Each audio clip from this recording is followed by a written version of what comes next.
अस्सलाम वालेकुम दोस्तों, चैंपियंस ट्रॉफी 2025 के पहले मुकाबले में मिलने वाली शर्मनाक हार के बाद अब पाकिस्तान क्रिकेट टीम के कैंप से तीन बड़ी खबरें आ रही हैं।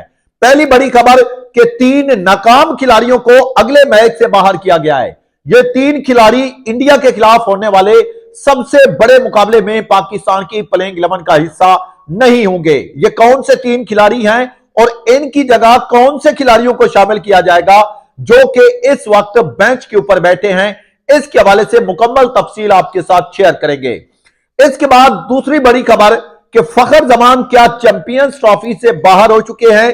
क्या फखर जमान इंडिया के खिलाफ होने वाले मुकाबले में पाकिस्तानी टीम का हिस्सा होंगे?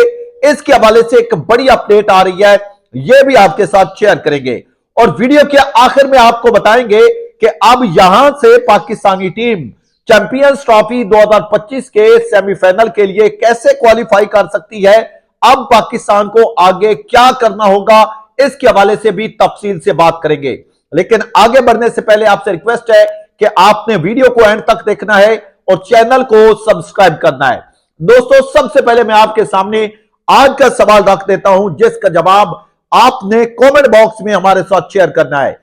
आपके ख्याल में चैंपियंस ट्रॉफी के पहले मुकाबले में न्यूजीलैंड के खिलाफ पाकिस्तान की हार की सबसे बड़ी वजह कौन है? क्या पाकिस्तान अपनी घटिया बैटिंग की वजह से हारा है या फिर लानती सिलेक्शन की वजह से हारा है? पाकिस्तान की इस हार का सबसे बड़ा जिम्मेदार कौन है? आकिब जावेद, पाकिस्तान की बैटिंग या फिर पाकिस्तान की बॉलिंग? इसके हवाले से भी आपने कमेंट बॉक्स में बताना है। तो दोस्तों, सबसे पहले बात करते हैं कि चैंपियंस ट्रॉफी 2025 के पहले मुकाबले में कराची के नेशनल स्टेडियम में पाकिस्तान को इंतहाई शर्मनाक हार का सामना करना पड़ा है और पाकिस्तान पूरे मैच में एक भी स्टेज के ऊपर ऐसा बिल्कुल नहीं लग रहा था कि पाकिस्तान की टीम यह मैच जीतने के लिए आई है। मोहम्मद रिजवान ने टॉस जीतकर जब पहले फील्डिंग करने का फैसला किया तो पाकिस्तान की बॉलिंग एक बार फिर मुकम्मल तौर पर एक्सपोज हो गई, चाहे वो शहीनशाह अफरीदी हो, चाहे वो हारिस रऊफ हो या फिर पाकिस्तान के बाकी बॉलर्स हो। न्यूजीलैंड के बैट्समैनों ने पाकिस्तान की बॉलिंग की वाट लगा के रख दी और मुकर्रर 50 ओवर में न्यूजीलैंड ने पाकिस्तान के सामने 322 रन का एक बड़ा टारगेट रख दिया। पाकिस्तान के क्रिकेट शौकीन को लग रहा था कि कराची के स्टेडियम में पाकिस्तान की टीम 350 का टारगेट चेज कर चुकी है, तो अब भी पाकिस्तान की टीम इस टारगेट को चेज कर लेगी। लेकिन जब पाकिस्तान की बैटिंग शुरू हुई तो सबसे पहला जो झटका पाकिस्तानी टीम को लगा वो ये लगा कि पाकिस्तान के सुपरस्टार ओपनर बैट्समैन फखर जमान ओपनिंग करने के लिए नहीं आए और क्रिकेट शौकीन शौक रह गए कि भाई साहब, फखर जमान ओपनिंग करने के लिए क्यों नहीं आए, फखर जमान क्यों नहीं आए? इसके हवाले से भी आगे चलकर आपको बताऊंगा। लेकिन सबसे पहले मैं आपके सामने पाकिस्तान की बैटिंग का नूरनामा रख देता हूं। पाकिस्तानी टीम के अंदर चूंकि पर्चियों की भरमार है, पाकिस्तान की सिलेक्शन कमेटी ने इतना बड़ा ब्लंडर किया चैंपियंस ट्रॉफी शुरू होने से पहले और पाकिस्तानी स्क्वाड के अंदर बड़ी बड़ी पर्चियों को शामिल किया। आकिब जावेद की लानती सिलेक्शन की वजह से पाकिस्तानी टीम को इस पहले ही मैच में मुंह की खानी पड़ी।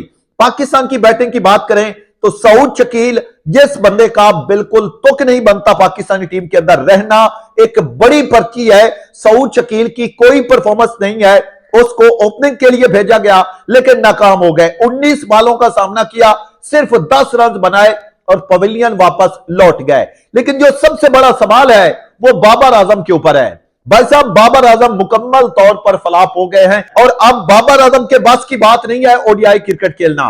पाकिस्तान के क्रिकेट शौकीन ये मुतालबा कर रहे हैं कि बाबर आजम को अब टीम से ड्रॉप किया जाए। यार, जब बाकी खिलाड़ी ड्रॉप हो सकते हैं तो बाबर आजम ड्रॉप क्यों नहीं हो सकते?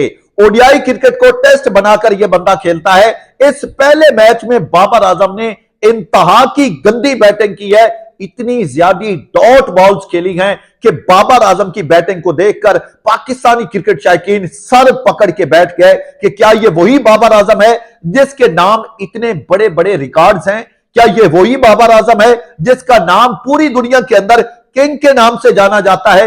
लांती बैटिंग की है बाबर आजम ने। शर्म आनी चाहिए ऐसे बैट्समैन को जिसका इतना बड़ा नाम हो और वो इस किस्म की बैटिंग करे। बाबर आजम ने तकरीबन 15 ओवर बैटिंग की और सिर्फ 64 रन बनाए। एक बैट्समैन जो ओपनर आता है और 15 ओवर खुद बैटिंग करता है। अकेले बाबर आजम ने 15 ओवर बैटिंग की लेकिन सिर्फ 64 रन बनाए। इसके बाद मोहम्मद रिजवान भी मुकम्मल तौर पर फ्लॉप हुए। पाकिस्तान की टोटल बैटिंग सिवाय खुशदिल शाह के और आगा सलमान के एक भी ऐसा बैट्समैन नहीं था जिसको देखकर यह लगता हो कि पाकिस्तान के ये बैट्समैन ये मुकाबला जीतने के लिए आए हैं, बल्कि यह लग रहा था कि ये बंदे उल्टा हारने के लिए आए हैं। पाकिस्तान ने 140 डॉट बॉल्स खेल दी। जब एक टीम 140 डॉट बॉल्स खेल देती है तो फिर वो मुकाबला कैसे जीत सकती है। तो कुल मिलाकर बात की जाए तो पाकिस्तान की लांती सिलेक्शन कमेटी की लांती टीम ने इस पहले मुकाबले में पाकिस्तान को एक बुरी शिकस्त से दो चार किया है। अब मैं आपको बताता हूं कि अगले मैच में जो कि पाकिस्तान ने इंडिया के खिलाफ खेलना है, पाकिस्तान की प्लेइंग 11 के अंदर कौन सी तब्दीली होने वाली है और वो कौन से 3 खिलाड़ी हैं जिनकी छुट्टी करवाई जा रही है। पहले नंबर के ऊपर सऊद शकील इंडिया के खिलाफ पाकिस्तान की प्लेइंग 11 का हिस्सा नहीं होंगे। सऊद शकील को बाहर करने का फैसला हो चुका है। सऊद शकील की जगह अब किसको शामिल किया जाता है यह भी आगे चलकर आपको बताऊंगा। दूसरे नंबर के ऊपर जिस खिलाड़ी की पाकिस्तानी प्लेइंग 11 से छुट्टी हो रही है वो तैयब ताहिर है।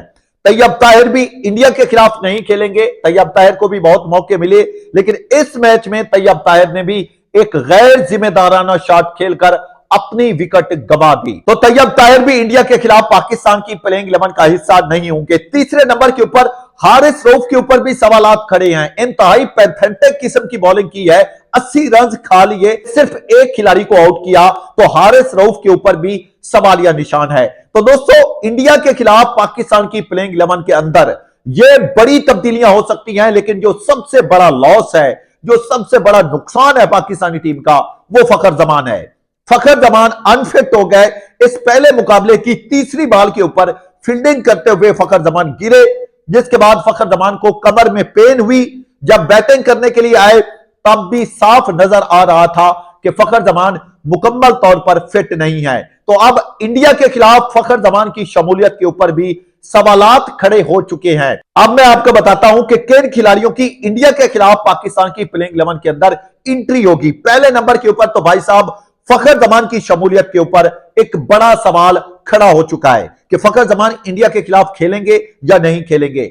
उस्मान खान को इंडिया के खिलाफ मौका दिया जा सकता है क्योंकि इसके अलावा पाकिस्तान की लांती सिलेक्शन के पास कोई और ऑप्शन भी नहीं है। अब उस्मान खान इंडिया के खिलाफ खेलेंगे अगर तो फखर जमान फिट हो गए।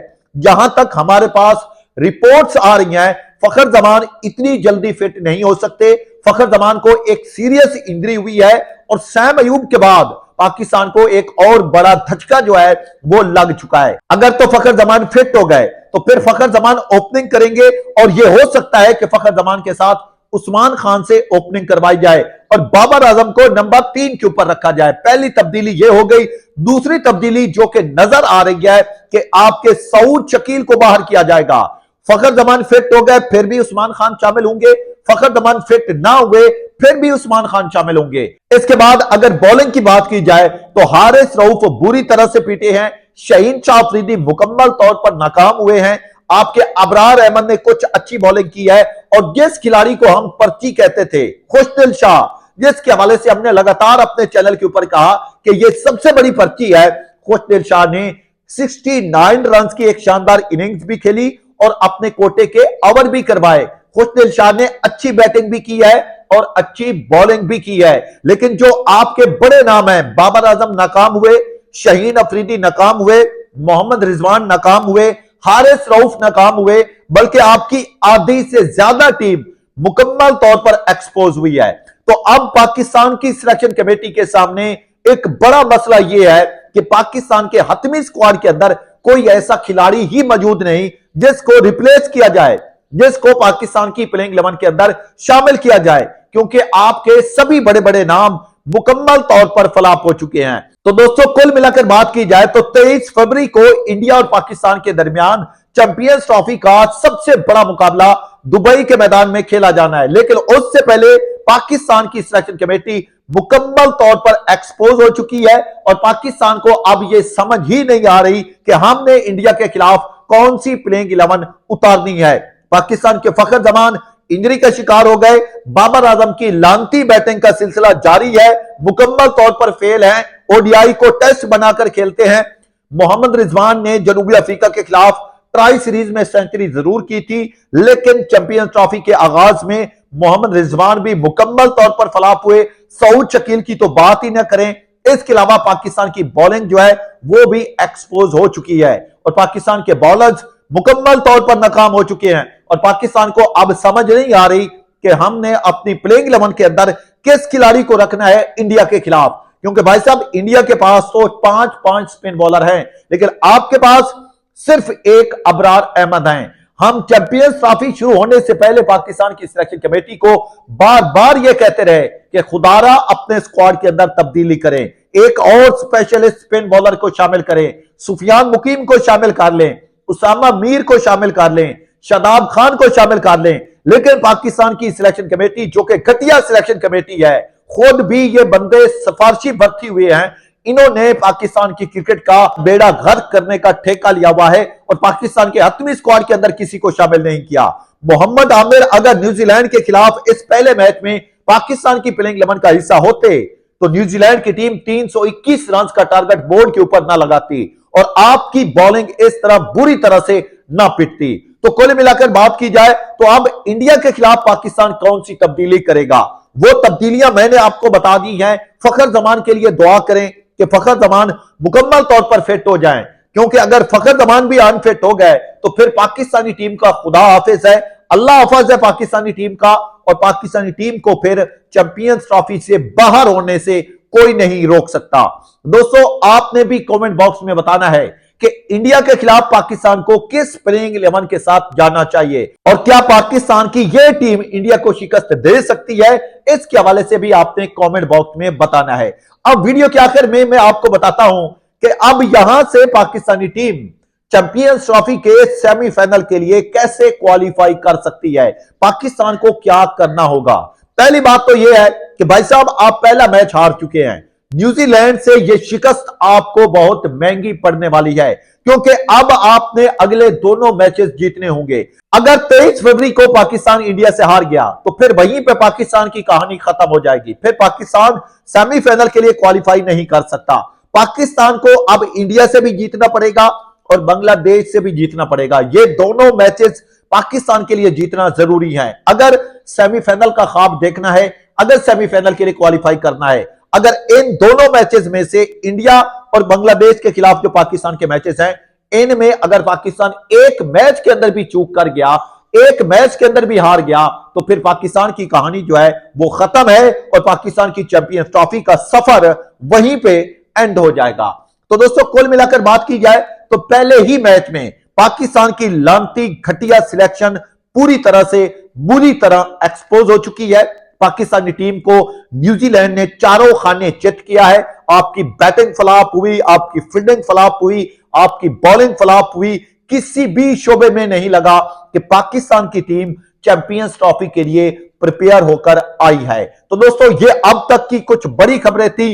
बाबर आजम की लानती बैटिंग के हवाले से मैंने आपको बताया है कि यह बंदा अब पाकिस्तान की क्रिकेट को तबाह बर्बाद कर रहा है। इस बंदे की बैटिंग की वजह से पाकिस्तान की टीम शुरुआत में ही बैकफुट पर चली जाती है। इसके अलावा फखर जमान की इंजरी भी अब पाकिस्तान के लिए एक बड़ी टेंशन बनने वाली है। तो दोस्तों ये अब तक की कुछ बड़ी खबरें थी। वीडियो के आखिर में आज का सवाल एक दफा फिर मैं आपके सामने रिपीट कर देता हूं, जिसका जवाब आपने कमेंट बॉक्स में देना है। हमारा आज का सवाल यह है कि आपके ख्याल में चैंपियंस ट्रॉफी के पहले मुकाबले में पाकिस्तान की हार के सबसे बड़े जिम्मेदार कौन है? पाकिस्तान की बैटिंग, पाकिस्तान की सिलेक्शन कमेटी या फिर पाकिस्तान की बॉलिंग? इसके हवाले से आपने कमेंट बॉक्स में बताना है। यह थी अब तक की बड़ी खबरें। मिलेंगे नेक्स्ट अपडेट में, तब तक के लिए इजाजत दीजिए। खुदा हाफिज।